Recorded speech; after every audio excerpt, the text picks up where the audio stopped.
Western alliance. And I think, Mr. Speaker, that events will show that the Russian president has profoundly miscalculated. He believes that he is doing this for his own political advantage. I believe the exact opposite will prove to be the case because of the resistance that will be mounted against what he is doing, not just in Ukraine, but around the world. And we will support those Ukrainians, Mr. Speaker. We will support them economically, diplomatically, politically, and, yes, militarily as well. And I know that in due time we will succeed. Theresa May. Thank you, Mr. Speaker. Can I welcome my right honourable friend's statement this afternoon? This House and this country are united in our defence of democracy and our support for the Ukrainian people. Vladimir Putin has initiated war in mainland Europe. The response must be unequivocal and absolutely clear. So will my right honourable friend confirm that the government is putting in place every possible economic sanction so that Russia feels absolutely the cold wind of isolation and the Russian people understand that Vladimir Putin has brought their state to a pariah state? Prime Minister. I thank my right honourable friend, and she's absolutely right about what the government is setting out to do, and I do indeed believe that that will be the result for Putin and his cronies. We now come to the SNP leader. Thank you, Mr. Speaker. Let me thank the Prime Minister for an advance copy of the statement, and let me also welcome the very close contact he has kept with the Ukrainian President, of course, importantly, overnight. I was grateful that I had a chance to meet this afternoon with the Ukrainian ambassador to the UK and indeed with Ukrainian MPs. Our thoughts and our support is very much with each and every one of them, as it is with all of the people of Ukraine. Mr. Speaker, although last night's events have been prophesied and predicted for some time, the acts of Russian violence, aggression and tyranny are no less shocking. What we are witnessing is a full-scale invasion. It is an act of war. This is, first and foremost, an unprovoked attack on the peace and the innocence of Ukraine and of its people.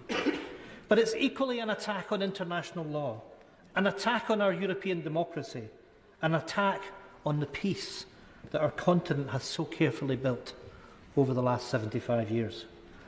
President Putin, and President Putin alone, bears responsibility for these horrific acts. And it is he and his Kremlin cabal who must pay a massive price for their actions. It is important to say to the Russian people that we know that Putin is not acting in their name. He is a dictator. He is an imperialist. He is a tyrant. He is much a threat to his own people as he is to all of us. Mr. Speaker, this is a moment for unity, and it's especially a moment for European unity. All of the economic sanctions that are now finally being implemented have one clear objective: the complete economic isolation of the Russian state. Can the Prime Minister confirm that this is the objective and that he has agreed that with his international allies? That economic isolation must include sanctions on Putin and his network of oligarchs and agents, their expulsion from countries around the world, sanctions on his banks and their ability to borrow and function, and sanctions on his energy and mineral companies. And as I said yesterday, it must finally mean clearing up the sewer of dirty Russian money that has been running through the City of London for years. And I know all the complications involved, but can I ask the Prime Minister that the actions to be taken to suspend Russia from the SWIFT payment system, one of the steps that would hit the Putin regime the hardest. But just as we rightly seek to punish Putin, we must redouble our support and solidarity for the Ukrainian people. Can the Prime Minister give further details on the humanitarian aid being deployed and the plans in place to offer refuge and sanctuary where necessary to those that have been displaced? And what plans are in place to evacuate the families of UK citizens currently in Ukraine given that commercial flights have now stopped. Mr. Speaker, let's not fall for the Kremlin propaganda that they are prepared to soak up any sanctions. If we act now, if the sanctions are targeted enough, swift enough, severe enough, if we impose nothing less than economic isolation, Putin and his cronies will suffer the consequences of their actions. So let us act together, stand together, and most of all, let us stand with the people of Ukraine. Mr. Speaker, can I thank again the right honourable gentleman for the wisdom and the statesmanship with which he's just spoken, and just on his points in particular, we've put 1,000 troops on standby to help with the humanitarian exodus in the adjacent countries. We have people in forward presence in the adjacent countries to help UK nationals come out. And he's quite right, Mr. Speaker, that the way to make these sanctions work, as we discussed today in the G7, where there is a great deal of unity, is that we do them together and we do them at the same time, and that's what we're doing. Can I just say to everybody, the Prime Minister's got some very important meetings. We'll be running this to 6:30. Those colleagues who don't get him, we are keeping a list like we did from the other day to try and ensure that everybody does get a voice in a very... You'll have to sit down a minute. It's a very, very important matter. I now come to the Chair of the Foreign Affairs Select Committee, Tom Tugendhat. Thank you, Mr. Speaker. May I first of all pay huge tribute to my right honourable friend, the Prime Minister, and his government today for introducing what sound like the toughest sanctions we've seen in years.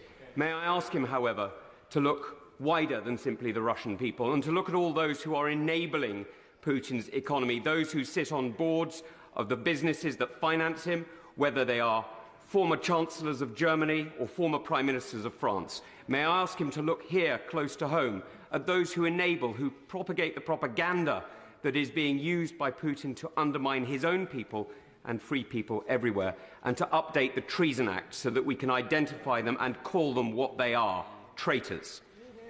Can I also ask the Prime Minister one last question, which is, when he speaks to people around the world, that he speaks with the truth that he can in Russian through the BBC Russian service, and starts to broadcast in languages other than Russian into Russia, so that all Russian peoples can know their oppression doesn't need to exist. They don't need to side with a tyrant. Prime Minister. Mr. Speaker, I thank him very much, and he's absolutely right that we have to look at those who abet the Putin regime, and there are many, many of them, and that's why we are looking at all sorts of ways in which we can address threats to this state, Mr. Speaker, and we are, of course, making sure that the messages from this House, which are so impressive in their unity, should be registered by the people of Russia, because we mean no ill towards them. They are as much, in many ways, the victims as the people of Ukraine of this appalling regime, and they need to know what's really going on. Dame Angela Edel.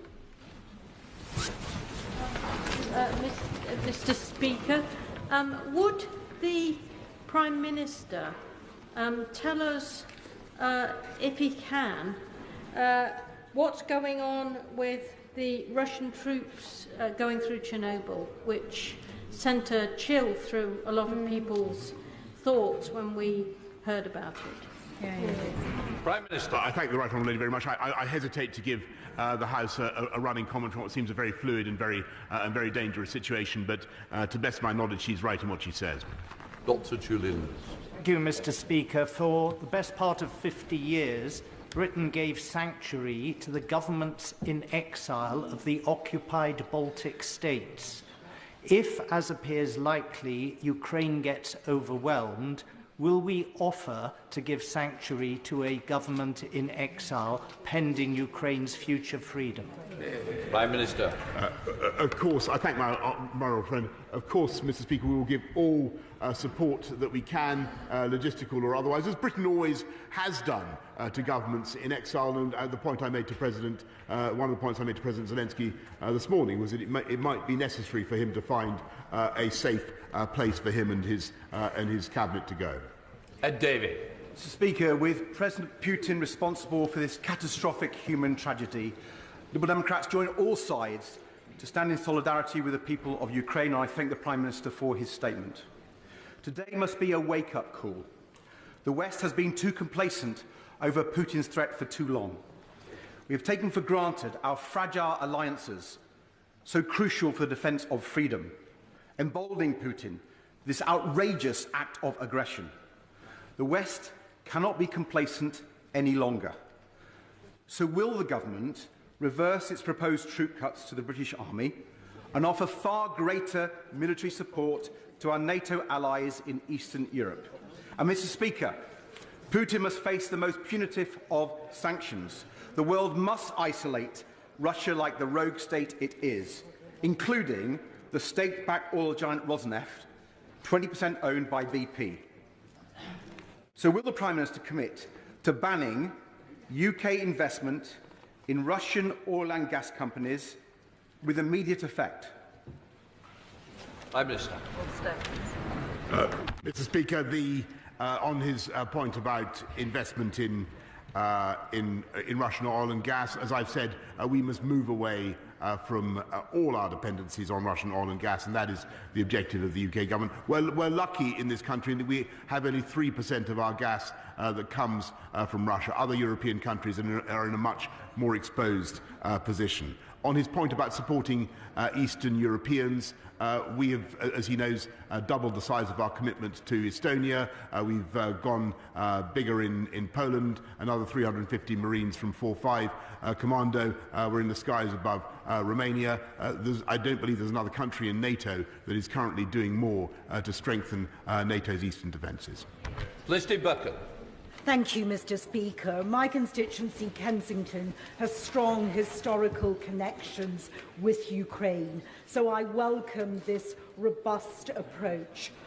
My constituency also has seen significant property investments by Russian investors.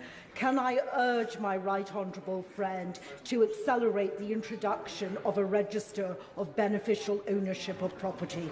Prime Minister. Yes, she's completely right, and we need to unpeel the facade of these companies, these shell companies, so we can see who owns the property concerned. Hilary Benn. Thank you very much indeed, Mr. Speaker. It's because John Stuart Mill was right when he warned that bad men need nothing more to compass their ends than that good men should look on and do nothing, that the whole House will support the measures that the Prime Minister has just announced. Now, in his statement, he said our mission is clear diplomatically, politically, economically, and eventually militarily. What did he mean by using the word militarily? Was he referring to providing further defensive weapons to enable Ukraine to defend itself? Prime Minister. Yes, Mr. I obviously don't want to go into detail because it is a very sensitive and difficult business. But yes, Mr. Speaker, we have done, we continue to do so, and I believe I have the support of the House in intending to continue to do so. Bob Seeley. Thank you very much indeed, Mr. Speaker. I thank the Prime Minister for his words and his, if I understand correctly, early commitment to an economic crime bill and a kleptocracy cell. In relation to that, will there be a foreign lobbying bill? Will there be amendments to Libel and Data Protection Act to stop unscrupulous law firms offering intimidation services to oligarchs and kleptocrats? And will the NCA be properly funded, as the ISC report suggested, so it will be able to take on the kleptocrats, the autocrats and the oligarchs in this country? Mr. Speaker, I'm grateful. As I said in my opening statement, we are setting up a new combating kleptocracy cell in the National Crime Agency to target the very individuals that he mentions. Sarah Chatfield. Thank you, Mr. Speaker. Let us be under no illusion. We are on the brink of a potentially enormous humanitarian crisis, which could see massive loss of life and widespread suffering for the Ukrainian people, and all to suffer the warped Tsar complex of the Russian president. The attack on Ukraine is also likely to cause mass displacement of people, potentially triggering a significant refugee crisis in Europe. So can the Prime Minister tell us what he is doing to support the Ukrainian people who stay and those who choose to flee?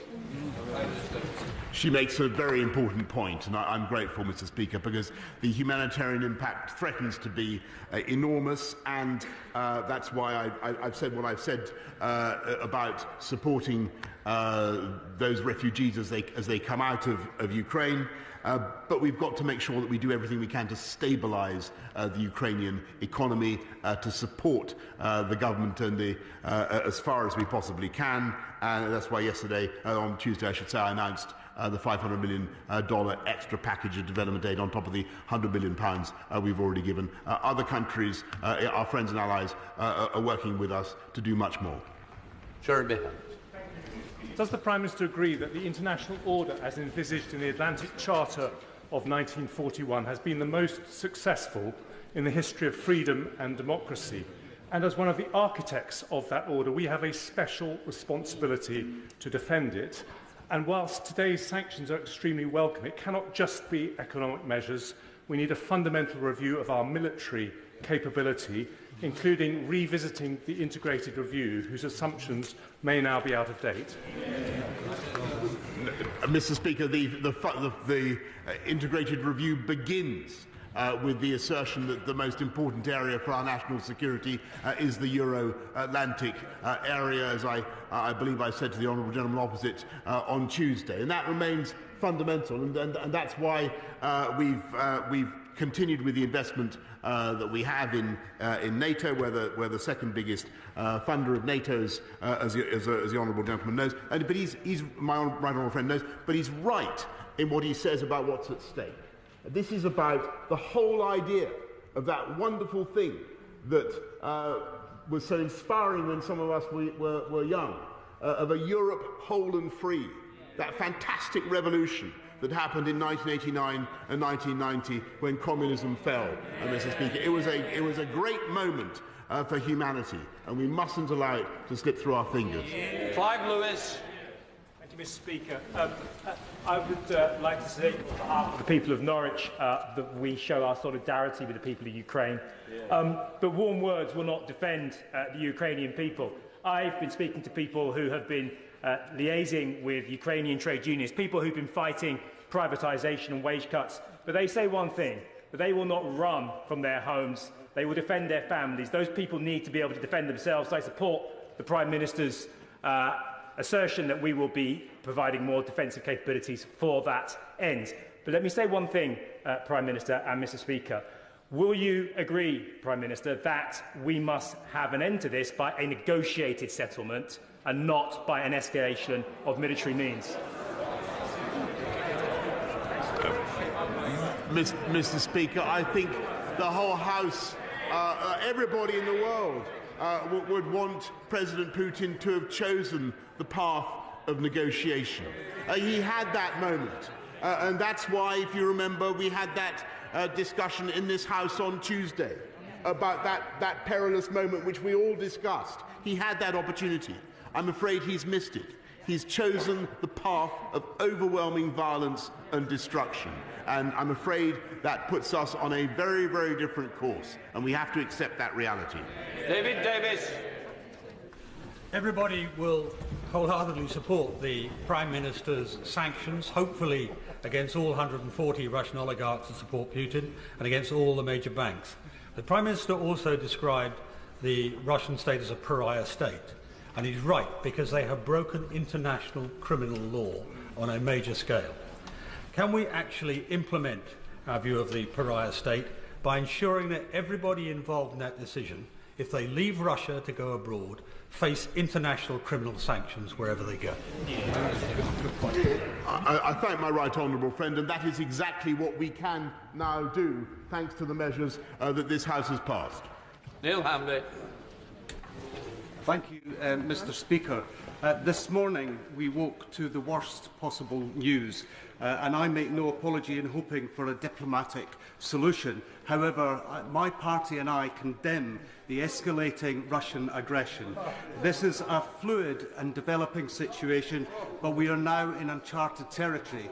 I can update the House that whilst there have been calls in this place for Alex Salmond to cease broadcasting on Russia Today, negotiations have obviously been happening in the background, and I can confirm that he has suspended broadcasting on Russia Today. But we must prepare for the worst.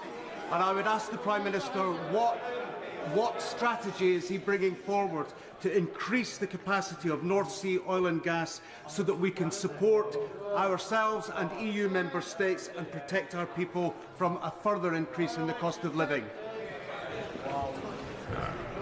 Mr. Speaker, I must say I disagree profoundly with what he has had to say about negotiating now. I don't think that option is open to us. We must do our best to support and protect the people of Ukraine and working with our international friends and allies to constrict what Vladimir Putin can do. And on his point about Russia Today, Mr. Speaker, I simply observe that the former leader of the Scottish Nationalist Party is his leader. Sorry, I'm so sorry.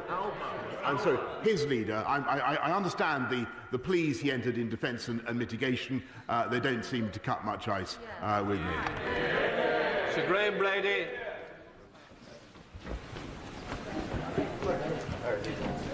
I wasn't standing. Steve Crabb is the name. Mr. Speaker, I strongly welcome the further set of sanctions announced by the Prime Minister this evening, and we look forward to further steps being taken in the days ahead and not being held back by perhaps some of the slower-moving members of the alliance in Europe. But does the Prime Minister agree with me that if sanctions are really to bite on Putin and his gangster government, then inevitably it will mean cost and inconvenience to UK economic interests, but that cost and inconvenience will be as nothing compared to what the people of Ukraine are going through, and we stand with them this evening? Yes, I'm afraid my honourable friend is right. It will mean cost. It will mean inconvenience. It will mean difficulty for us in the UK. But that will be a price worth paying, Mr. Speaker, for defeating the objectives of Vladimir Putin and showing that aggression does not pay. Dame Diana Johnson. Could I just follow up on the question from the Honourable Member for the Isle of Wight about the Combating Kleptocracy cell in the National Crime Agency, and just seek from the Prime Minister a view whether additional powers will be required for the National Crime Agency and additional resources for them to do their work. I thank her very much. They will, of course, they have plenty of existing statute, but the additional powers that they will have, amongst other things, will be the ability to peel back the facade of ownership, which I think will be extremely valuable. Jonathan Ginochley.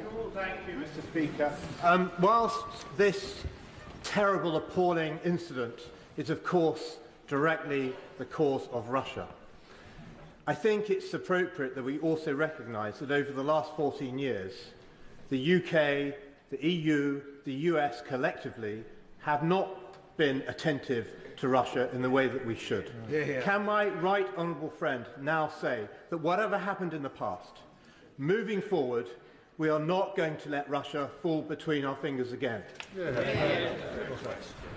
Mr. Speaker, I think the lesson of 2014 is that the whole of the West failed to respond in the way that we should. And when a sovereign country was invaded and part of that country was occupied, I'm afraid it was quite wrong that we tried to manage the situation with the various diplomatic processes that we did, which in the end produced absolutely nothing except finally this catastrophic invasion today. We have to... a bitter lesson, Mr. Speaker, about how to deal with Vladimir Putin. Thank you, Mr. Speaker. I agree with the Prime Minister that it seems like the curtain has now come down on that era that began in 1989, and we've lived in an era of change since then. This now feels like a change of era. In this new era, the permissive environment that we created for the Kremlin's quartermasters to live, to invest and to party in London, sometimes with the Prime Minister himself, that must now come to an end. So let me ask the Prime Minister this. Will he undertake to ensure that every visa issued to a Russian dual national is now reviewed, and where proximity to President Putin is proven, that citizenship should be stripped away? Yes, Mr. Speaker, we are doing that, though I think it is. I just think it's worth the House remembering the point that I made the other day. Not every Russian is a bad person, Mr. Speaker. Mr. Speaker, can I welcome the package of sanctions the Prime Minister has set out? And whilst I understand why it's not been possible to suspend Russia from the SWIFT payment system at this stage, can I ask what work we're doing with our European allies to offer them reassurance so that eventually we can get to a position when they can be suspended, because that is by far and away the biggest thing that will isolate the Russian economy. My honourable friend is spot on. The biggest thing would be if everybody stopped taking Russian hydrocarbons. But SWIFT is extremely important, and it's a Belgian company, as I'm sure the House knows. We're raising it. We're trying to make progress with our friends, but for obvious reasons, it has to be done in unison. Stuart M. MacDonald.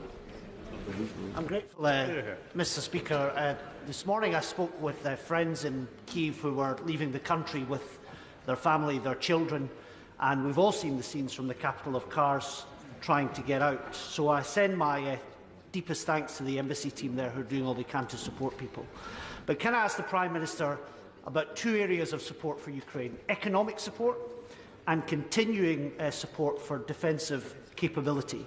Will both of those areas of support intensify, and can he assure the House, I see the Foreign Secretary telling me so, but can he assure the House that the government will continue the deepest possible conversations with the government in Ukraine to ensure that no matter the assault that comes to it from Vladimir Putin, we will be supporting them in a deeply meaningful sense? Yes, on that last point, the answer is certainly yes, Mr. Speaker. And just for instance, the other day I was looking at two British minesweepers being refitted in Rosyth, as I'm sure he knows, which are due to go to Ukraine. The question will be access, Mr. Speaker. That's what it all depends on. Sir Robert Butland. Thank you, Mr. Speaker. It's crystal clear from this act of naked aggression that Putin doesn't seek Finlandisation on his borders. He seeks at best to recreate a Belarus in the south, or at worst to dismember the sovereign state of Ukraine. Does my right honourable friend agree with me that that does mean that we need to build upon the outcome of our integrated defence review? We do need to think differently about Eastern Europe from the past. And then at home, with his announcement on bringing forward economic crime measures, it seems that there is a consensus in this House that could allow us to bring forward emergency legislation to bring those important measures to really hit those people hard and hit them now. Speaker, I think that is clearly the will of the House, and it is the will of the government, and that's why we'll be taking those important measures, bringing them forward on Monday. Shanara Ali. Mr. Speaker, my thoughts are with the Ukrainian people at this time. And while I welcome the sanctions the Prime Minister's announced today, can he update the House on whether he plans to sanction the major state-owned Russian banks such as Sberbank and Gazprom Bank and the non-state bank Alpha Bank? Thank you. Yes, Mr. Speaker. David Mundell. Thank you, Mr. Speaker. The Ukrainian POW chapel at Lockerbie in my constituency is a focal point for the Ukrainian diaspora in Scotland, and prayers are being said there for their fellow countrymen. But what Ukrainians in the UK have identified being grateful for the military support that has already been forthcoming is that there is an immediate need for medical battlefield supplies, for warm clothing for troops and for camouflage gear. And can my right honourable friend, the Prime Minister, assure the House that they will be forthcoming? I thank my right honourable friend very much. He raises a very important issue, and we are working on exactly those supplies right now. Van Jones. I thank the Prime Minister for his statement and very much welcome the sanctions that he's announced today. But can he give an assurance that the sanctions that are going to target individuals will also target relatives and connected parties? And like the Right Honourable Member for Swindon, he mentioned the Economic Crime Bill. We've got the review of the Official Secrets Act and the Foreign Registration Act. Why can't we bring them forward and do them now? They would get huge support, and we've been waiting for some of these for nearly 2 years. Mr. Speaker, I can tell him that we will certainly be making sure that we are able to sanction and do sanction relatives and other interested parties, and there'll be a rolling programme of intensifying sanctions. Crispin Blunt. Having been one of the officials that accompanied the then Defence Secretary to both Moscow and Kiev in 1993, I'm in no doubt that the signatories of the United States and the United Kingdom on the Budapest Memorandum gave Ukraine the confidence to give up its nuclear deterrent.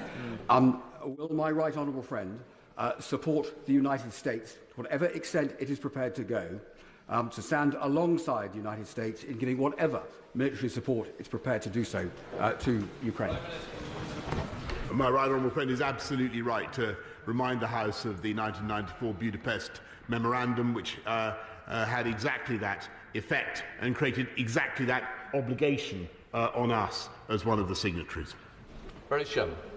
Mr. Speaker, the Prime Minister will be aware that we are on this side of the House very keen on these sanctions. Although, does he share with me the worry that the record of driving out dictators and demagogues with these sanctions isn't always that successful? Does he share my concern that if we've read what Putin has been saying these last few hours, he's a man that might not stop at Ukraine. He might go into a NATO country. And are we playing that scenario? Because many of us think that might be the next step. The right honourable gentleman is absolutely right to raise that appalling possibility, and it is vital that we reaffirm again that under Article 5 of the NATO Treaty we stand foursquare behind every one of our NATO allies and will come to their defence. Ian Duncan-Smith. Speaker, can I say to my right honourable friend that with Ukrainian men and women dying to fight against the Russians for their freedom today, those who are calling for negotiation at this point can only please that rambling wreck of a neo-Nazi sitting in the Kremlin, and they should be shunned. Secondly, can I just say to my honourable friend today, the ambassador from Ukraine asked desperately whether NATO would look at a no-fly zone. I know it's a difficult choice, but could my right honourable friend step to the dispatch box and make it clear that in this particular case, he rules nothing out? Mr. Speaker, I know that my right honourable friend is a great military expert, and he will understand. And I understand the attractions of the no-fly zone. I remember the no-fly zone that was created in 1991, as I recall, in northern Iraq. The situation here is very different. We would face the risk of having to shoot down Russian planes, Mr. Speaker, and that is something that I think the House would want to contemplate with caution. Lord Russell Moyle.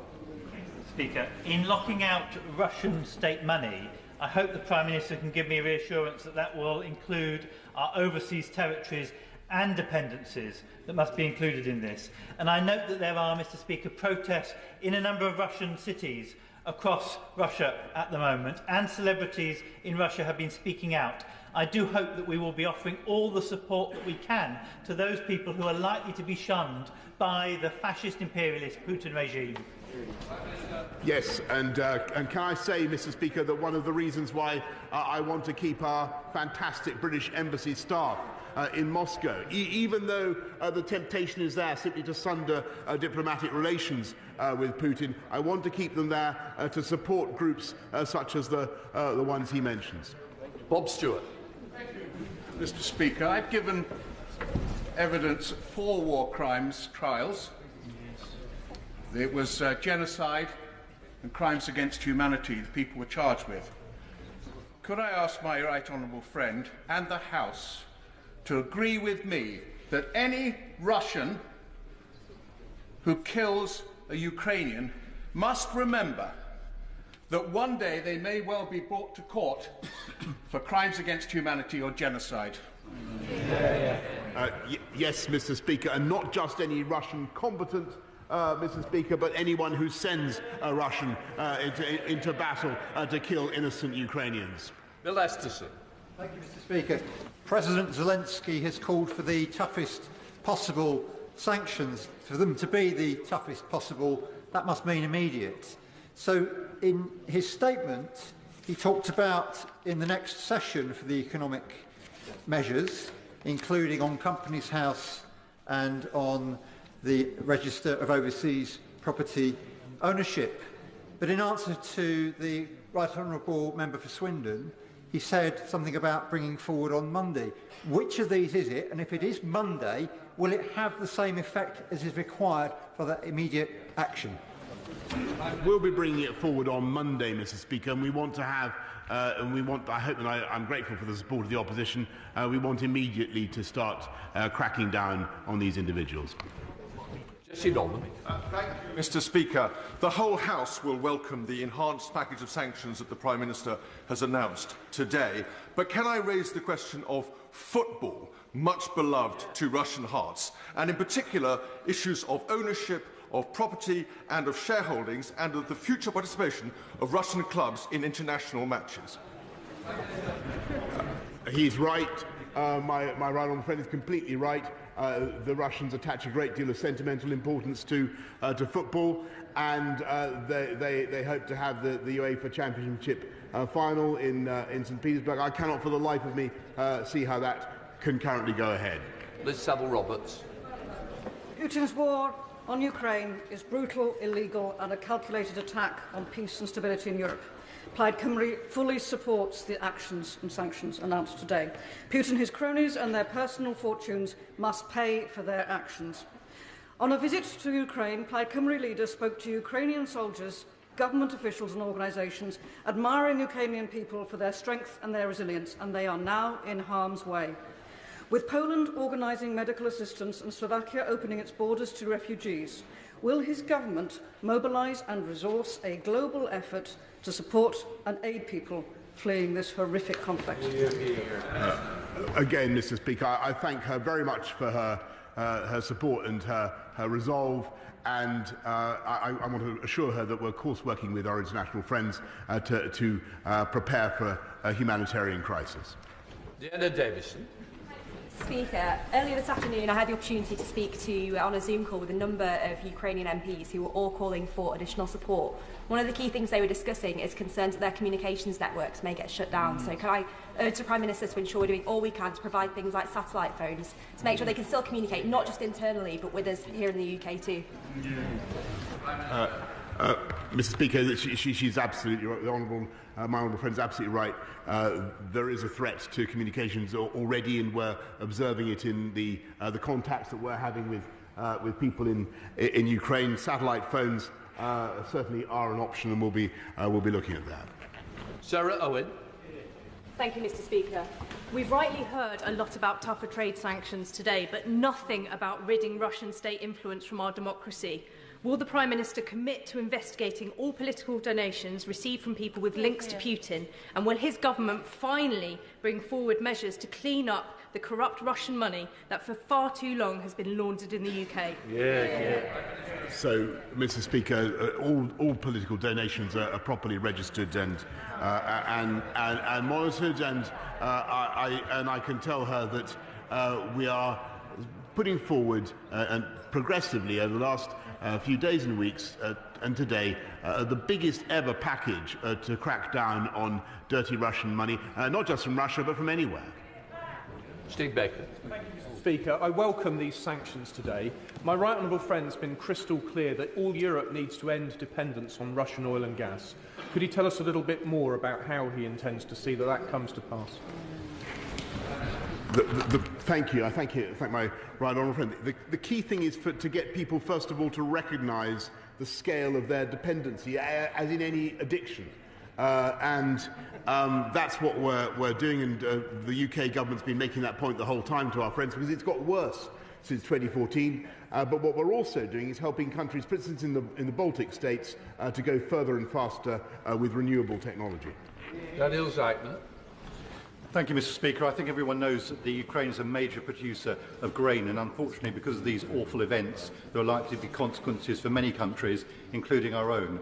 Could I ask the Prime Minister to look again at our food security proposals and make sure that we are secure ourselves and not reliant so much as we have been in the past? Yeah, he's absolutely right, and food security is an important consideration. And one of the many things that our fantastic Ukrainian community have done in the last few years is help us in that very sector. Andrew Bridget.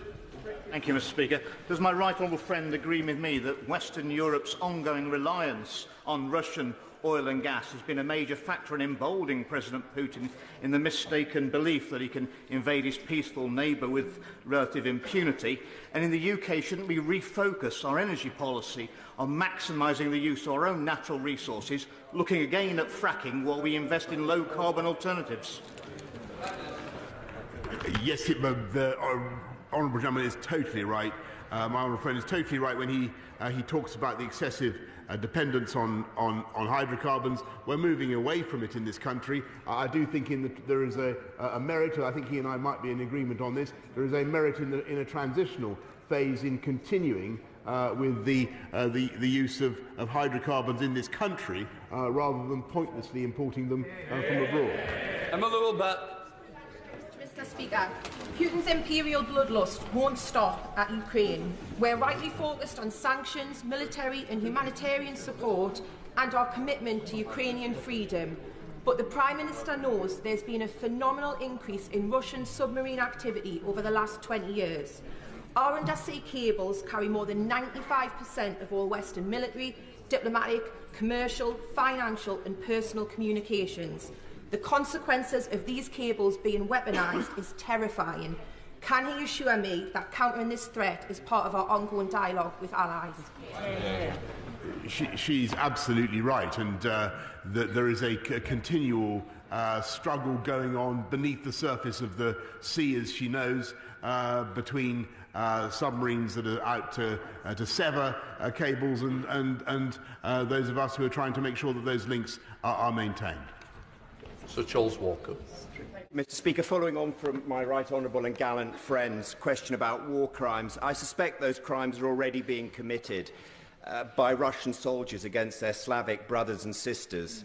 Can the Prime Minister join with his NATO heads of state setting out at an early stage how war crimes will be prosecuted, so all Russian soldiers, field officers, generals and, of course, as the Prime Minister said, politicians are brutally aware of where they will end up in a few years' time? Very good. He is absolutely right, and I thank him very much, my honourable friend. That's why we're working on setting up a particular international war crimes tribunal for those involved in war crimes in the Ukraine theatre.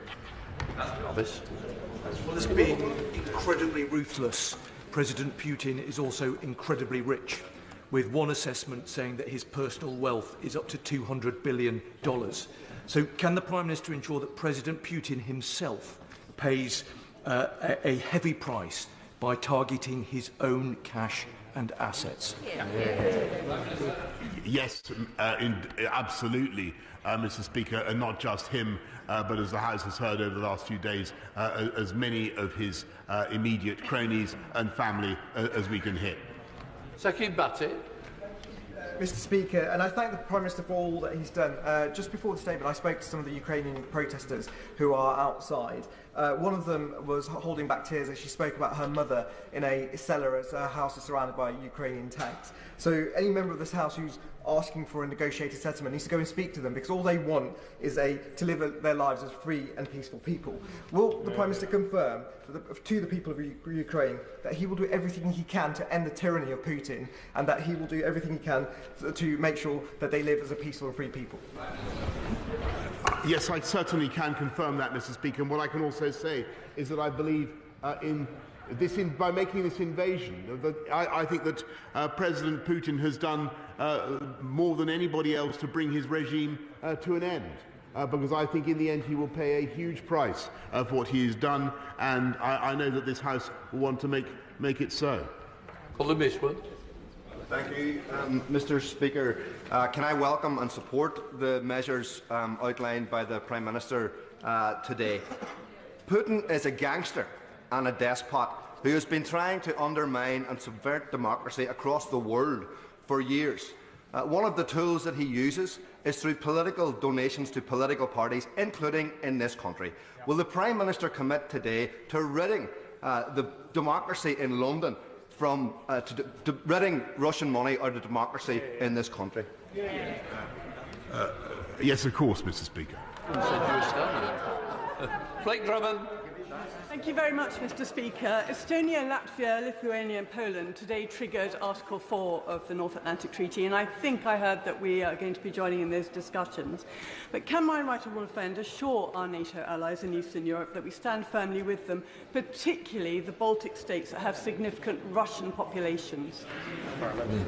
I thank her very much. She's completely right, and that's why one of the first things we did was to strengthen our presence in Estonia in the way that I've described, and our Canadian friends are strengthening their presence in Latvia, and we will make sure that we give the Baltic states in particular, who seceded from the Soviet Union, who became free and independent at that amazing moment, give them all the security that they deserve.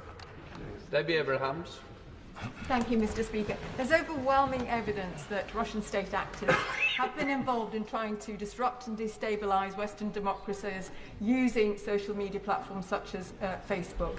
So what is the government doing to ensure that this isn't used in these events? Mr. Speaker, as I said, I think in an answer a couple of days ago, we've got no evidence of disruption of UK elections or electoral events as a result of Russian activity, but the Online Harms Bill is there to provide such protections. Thank you, Mr. Speaker. Can I thank my right honourable friend for his statement, and indeed thank the Leader of Her Majesty's Opposition for his supportive and moving words.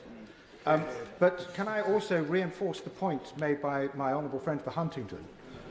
Why has it come to this pass? How has the West in general, and the United Kingdom in particular, been so asleep at the switch for such a long period of time? And I commend the Defence and Security Review, but isn't it now time to ask what the permanent and impartial machinery of our government does, failing to provide ministers with consistent advice about the strategic threats that our country faces? Mr. Speaker, I think there are all sorts of reasons for the failure of the West to take sufficient account of the threat of Vladimir Putin since 2014, but the two biggest are oil and gas. Nick Smith. Mr. Speaker, with cyber attacks and falsehoods, Russia is peddling lies today. Now, observers on the ground are crucial to relay the truth. Now, in recent weeks, the UK has withdrawn its team from the OSCE Special Monitoring Mission because staff safety is key. But can the Prime Minister look again to support international efforts like this to get to the facts and counter Russian disinformation? I thank the MMR teams. They're wonderful. I've met them, and they do a fantastic job. I'm sorry that they've had to be withdrawn for the duty of care reasons that he rightly alludes to, and we will keep it under constant review. Liam Fox. Speaker, the 1994 Budapest Memorandum saw Ukraine give up its nuclear weapons in return for a security guarantee not only signed by Britain and the United States, but by Russia. Does my right honourable friend believe that Ukraine would have been invaded had it retained its nuclear weapons? And what does it say about the value of a Russian signature on any international agreement? Well, it's clear that President Putin sets no store by international law, whatever, and that is just one of the legal obligations that he has torn up. Kirsty Black. Thank you very much. Mr. Speaker, we awoke this morning to images of innocent families cowering in tube stations. We know the Putin regime's propensity for repression and tyranny, particularly when it comes to minorities. Will the Prime Minister ensure that humanitarian aid is delivered not just in concert with other international partners, but also with third sector organisations? Yes, of course. The third sector plays an invaluable role. Graham Stewart. Thank you, Mr. Speaker. I welcome the Prime Minister's statement and his specifically ruling out the threat of creeping normalisation, because this House should be under no doubt that Putin is well prepared. He has hundreds of billions of foreign currency reserves. He has a military that has been tested. And will the Prime Minister do everything he can to convert the current intent into frameworks that cement our intent over time, because he is betting on the fact that it won't be? My honourable friend is absolutely right, because the plan that the G7 have agreed on and our friends and partners have agreed on is that Putin must fail. Putin must not succeed in this venture. But we've got to put in place all the steps we need to take, diplomatically, economically, and yes, militarily, in order to ensure that that is the case. And that's what we're doing. Very good.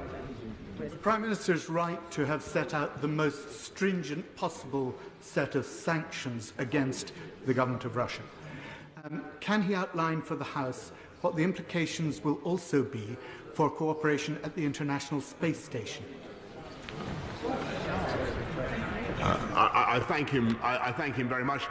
We will have to see what further downstream effects there are on collaboration of all kinds. I must say that hitherto I have been broadly in favour of continuing artistic and scientific collaboration, but in the current circumstances it's hard to see how even those can continue as normal.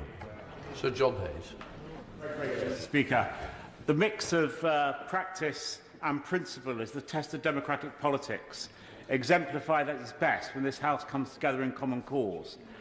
The test of leadership is the mix of vision and will, and the Prime Minister is to be commended for his willful, clear-sighted determination. So will he now reassure the House that he's in close touch with those countries close to Ukraine, where nerves will be frayed, and that will he send them an urgent message that this House and this nation will always stand alongside and behind free nations? He is, the right honourable gentleman, as so often, is precisely right, and that's why, together with my right honourable friends, the Defence Secretary, the Foreign Secretary, we've been visiting Poland, Romania, the Balts, all those who are now feeling such deep unease at what is happening. Alistair Carmichael. Thank you, Mr. Speaker.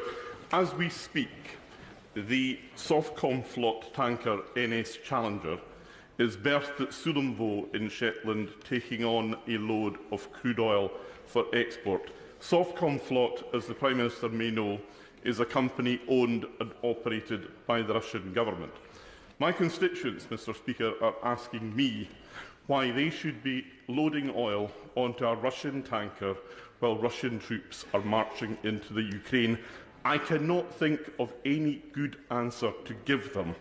So, can the Prime Minister tell me, will anything that he has announced today ensure that that will not happen again in the future? Well, I can tell him, thank him very much, and I will of course immediately investigate what is happening with the Softcom Flot oil tanker. But the result of the measures that the House passed the other day is that we can now target any entity, any company that has any relation with the Russian state. So we have that power. Tim Bolton.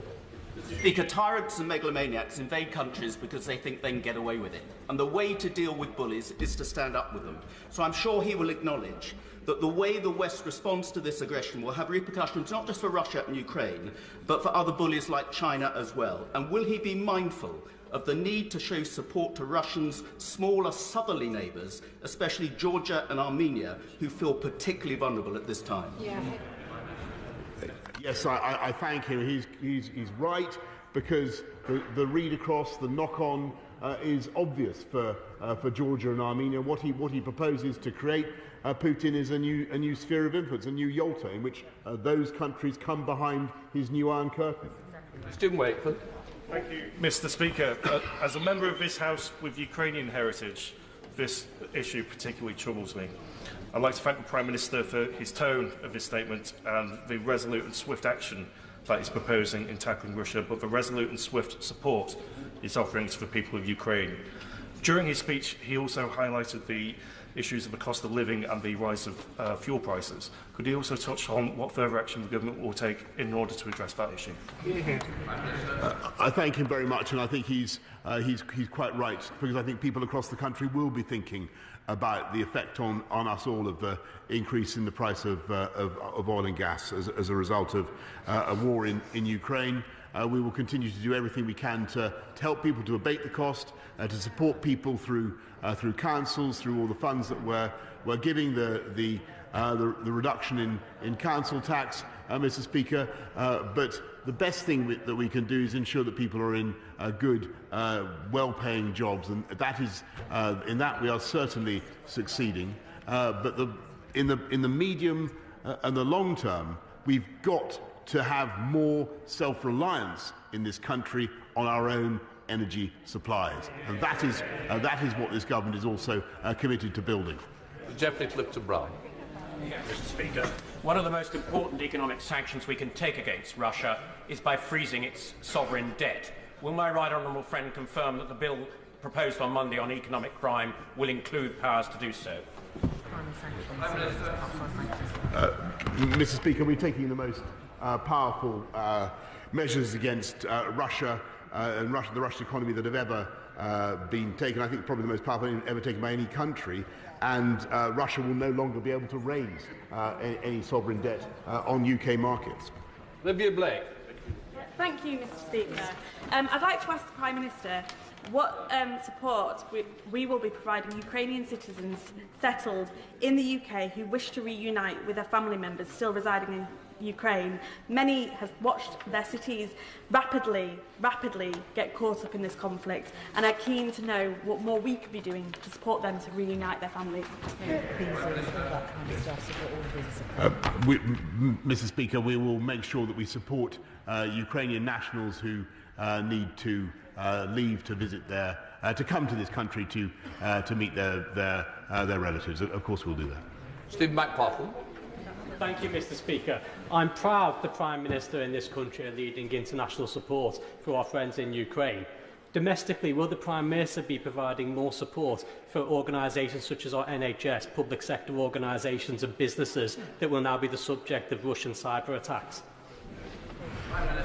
He's right to point to this risk, Mr. Speaker, and I think it's foresighted. We're investing massively in cyber protection. I think another £2.6 billion we're putting in. I think in the last few years we've tackled more than 3,000 cyber attacks. It is a risk. It's a risk that I'm afraid we must run in the cause of freedom. Matt Robert. Thank you, Mr. Speaker, and I'd like to offer my wholehearted support for much tougher sanctions against President Putin and his dreadful regime. Mr. Speaker, as the honourable gentleman from Lockerbie mentioned earlier, there are many historic Ukrainian communities in Great Britain and Northern Ireland, and indeed I would like to commend the work of the Reading Ukrainian Centre. I would like to ask the Prime Minister what additional support can the government give to these very valuable community groups and centres around the country who offer such support to families, friends, relatives, both in the UK and in the Ukraine. I think, Mr. Speaker, perhaps the most important thing we can do for the Ukrainian community in this country is thank them, recognise them for everything that they've done for us in the last decades. They've been an amazing addition to the UK economy, to our cultural and artistic life. John Barron. Thank you, Mr. Speaker. The House is united in its condemnation, but I suggest to the Prime Minister that the lessons to be addressed from this affair started with the invasion of Georgia, Russia's invasion of Georgia in 2008 and not 2014. And given, many of us across the House have been warning about Russia, and yet the response has been weak. Does the Prime Minister accept that as we enter the battle for democracy globally, we have got to understand that the sooner you square up to the playground bully, the better, and that we adequately support our hard and soft power to do that? Yes, he is quite right, and I know that by soft power he's thinking also of the British Council, which can have such a wonderful beneficial effect across Russia, and I've seen its work across Russia. But Mr. Speaker, he's right about standing up to the playground bully. We should have done it ages ago. I think the scales have fallen from the eyes of many of our friends and partners. Dr. Philippa Whitford. Thanks very much, Mr. Speaker. In an earlier response, the Prime Minister suggested that this country would welcome people who were reuniting with family here. I have a constituent who's Ukrainian, but a British citizen who's trying to bring her mother from Ukraine, but being turned down because she is over 18. Her mother is on her own, has no family, so naturally she's frightened. So will we see a change in the Home Office to enable British citizens who are Ukrainian to bring their vulnerable family here? Yes, I thank her very much. I think I read out a helpline number in the House on Tuesday. I don't have it again. There is a number both in Lviv and in this country. But if she could do me the favour and send me the details, well, I'll take them up. Richard Drax. Thank you, Mr. Speaker. Can I commend my honourable friend and his ministers for the firm stance they're taking? None of us know where or what Mr. Putin's longer-term aims are. If Ukraine falls, and I fear it might, his covetous eye might land on the Baltic states and other vulnerable countries. Can my right honourable friend reassure NATO members that if one Russian boot lands on NATO soil, military force will be met by military force? Yes, and what is so encouraging, Mr. Speaker, is that the whole House understands the vital importance of that Article 5 guarantee that we make to every one of the 30 members of NATO. Tony Lloyd. Sir Tony. The Prime Minister quite rightly pits this as being a battle between the party of war and those who support international law. There is only one lawful government in Ukraine. That's the government of President Zelensky. If they are forced to move, forced possibly into exile in the short run or the longer run, will the Prime Minister state very clearly that we will make sure they can be a functional and effective government wherever they operate from? It's a very important point that he raises. I'm grateful, and that's why in our discussions with President Zelensky, we are seeing what we can do to give them the practical support that they need to continue. Robert Jenny. The City of London is a global asset whose enduring success doesn't rest on dirty money. It rests on a commitment to excellence and on the adherence with the rule of law. So it's right that we now use that as a way to show global leadership. Can I encourage my right honourable friend to sanction all of the remaining Russian banks, to sanction the executives associated with them, and I notice that many are resigning today, to publish a further list of individuals, resident in this country or otherwise, to be sanctioned, and to redouble his excellent efforts to suspend Russia from SWIFT as the single most effective immediate step that the West could do to put pressure on Vladimir Putin. I thank him very much, and I thank him particularly for his important testimonial to the City of London, whose work should not be sullied, Mr. Speaker, by association with ill-gotten Russian money. But the programme that he set out for sanctions is exactly the right one, and the one the government is following. Mike Kane. Thank you, Mr. Speaker. Returning hate for hate multiplies hate, adding deeper darkness to a night already devoid of stars. Will the Prime Minister reiterate that our quarrel is not with the Russian people? It is with their leader, Vladimir Putin, and he has committed a very, very grave error. He is so right, and I know that that is what the House thinks. We admire the Russian people. Our links to the Russian people go back to the time when we stood shoulder to shoulder to fight fascism with the Russian people. Russia's contribution to culture, to arts and literature to music, unparalleled. It is an extraordinary country, and nothing that we do or say should obscure that. Shrubberley. Winston Churchill created the Council of Europe as a bastion against fascism and communism. And since the fall of communism, Russia has set great importance by its membership as a fig leaf of respectability. Every time our Conservative group has tried to get them expelled, we've been foiled by Russian gold. Will the Prime Minister now instruct his ambassador on the Council of Europe to move for the immediate expulsion of Russia from the Council of Europe so there is no place for gangsters in the halls of civilised nations? Yes, I think eloquently put, Mr. Speaker, and he's dead right. And I think that my honourable friend for Henley made the point the other day, and I certainly, who's on the Council of Europe, and I certainly agree with that. Garrett Davis. Mr. Speaker, so many Russians today see the attack on Ukraine as they would see an attack of their father on their mother, because there's such intimate family relationships between these two groups. And today, thousands of Russians are protesting in cities against their domestic law, against this awful war. Will he provide them with his support? Will he amplify their support to help reduce the support, any support there is for this ridiculous war, and also provide sanction and safe haven for people, refugees, including troops who may want to re-engage, the troops outside of Ukraine, so they can re-engage, so we can win this war at home and abroad?